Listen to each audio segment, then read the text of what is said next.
Over 200 million Americans call themselves Christian. That's 2/3 of the entire country. They fill churches every Sunday, they buy faith-themed merchandise, they vote on faith, they raise their kids on faith. And yet, if you open Spotify right now and look at the most streamed genres in America, gospel isn't even in the top 5. Not even close. Kendrick Lamar is up there, Taylor Swift is up there, Morgan Wallen, Bad Bunny. But the music that is literally about the God that most of this country claims to worship, nowhere near the top. So either 200 million people are lying about their faith, or something far more interesting is going on. And honestly, it's both. Let's just sit with this for a second because it's actually wild.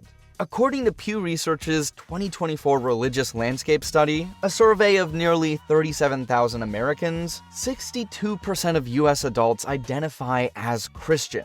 That number has been stable for 5 straight years. These aren't fringe people. They're your neighbors, your coworkers, half the country. Here's the part that makes this conversation complicated and, honestly, a little uncomfortable. Gospel music, specifically black gospel, didn't just get sidelined because people weren't interested. It got sidelined because of how the music industry was built.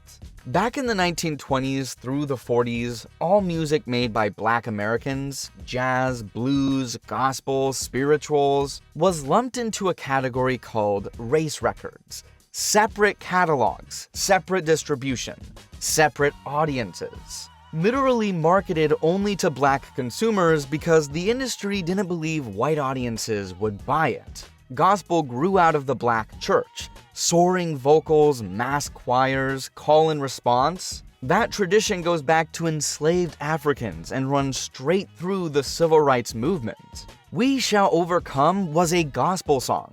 The genre was the soundtrack to one of the most important social movements in American history.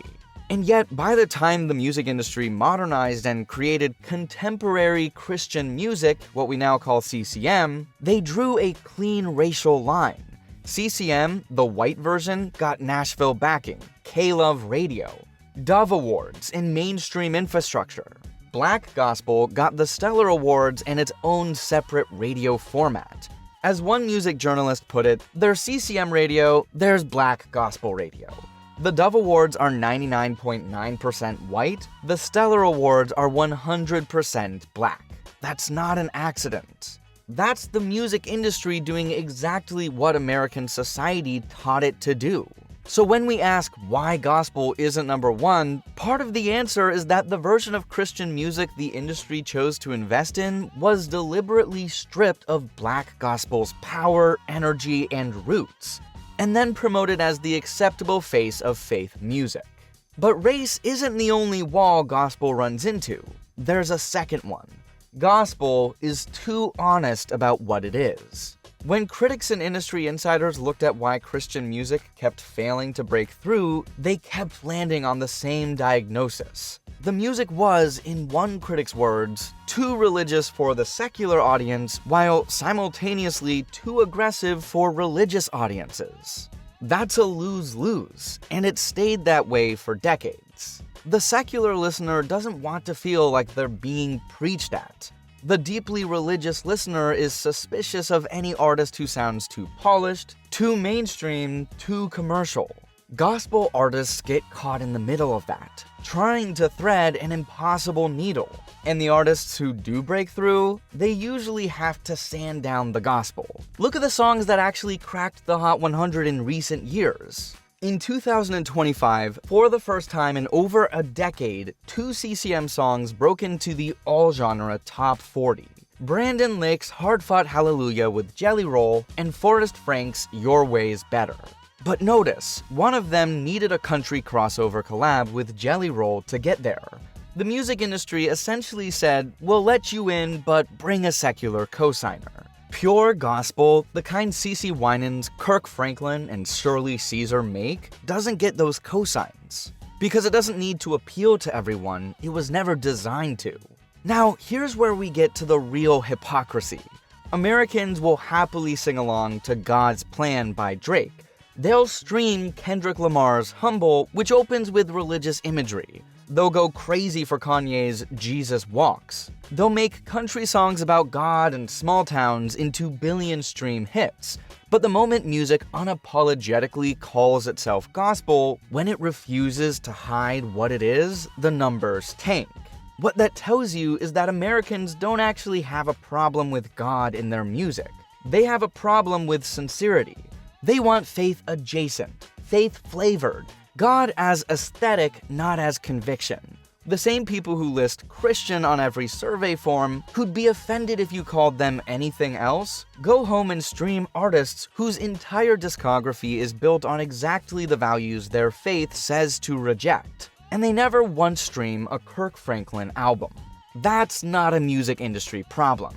That's a mirror. To be fair, something is actually changing. Gospel and CCM are growing faster than almost every other genre. Numinate's 2024 year-end data showed CCM and gospel grew 8.9% in the first half of the year, more than twice the overall industry growth rate of 3.9%. On Spotify alone, the genre grew 30% in the US in a single year. The audience is getting younger, more streaming forward, more online. A new generation isn't waiting for radio to validate them. They're building audiences on TikTok, Instagram, YouTube. And the message, when it's presented without the finger wagging, is actually landing. But, and this is important, growing fast from a small base is not the same as dominating. Gospel is climbing. It's not leading. And the structural barriers, the industry segregation, the two-chart system, the need for secular cosigns, those are still very much there. So why isn't gospel the #1 genre? Because the industry was never built to make it one.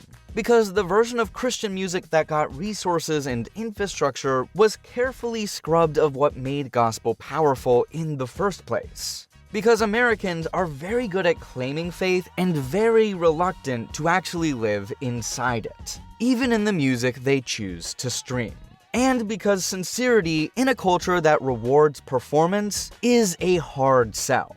Gospel isn't failing because it's bad music. Gospel is failing because it refuses to be something it's not. Whether that's a tragedy or a testament depends on how you look at it.